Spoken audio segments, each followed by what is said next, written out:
So all we need for today for our experiment is a glass of lemonade and some raisins. You're going to pop the raisins in there, and like any good scientist, you're going to note any observations you see. So let's see what happens.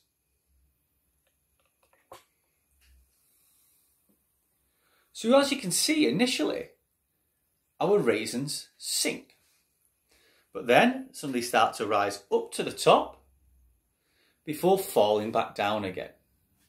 So we get this kind of dancing raisins effect where they're falling, then they are rising again, and then they're falling again. And the reason why that happens is because of the carbon dioxide in the fizzy drink, the gas. So initially our raisins sink to the bottom. That's because they are what we call more dense than the liquid they are in, so they sink. However, the raisins, if we look at them, have these kind of air bubbles attached to the outside when they get to the bottom. Those bubbles are bubbles of carbon dioxide. And they make the raisin less dense, like on Up when you've got the balloons attached to the house, which ends up lifting it up. Think of the balloons are like the carbon dioxide bubbles attached to the raisin house, which make it less dense and lift it to the top.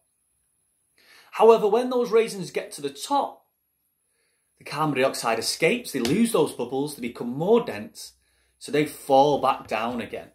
So this cycle of them becoming more dense, sinking, getting carbon dioxide bubbles attached to them, so becoming less dense, so rising again, and losing those bubbles, so becoming more dense and falling, happens. So we get this cycle of them rising to the top and then sinking.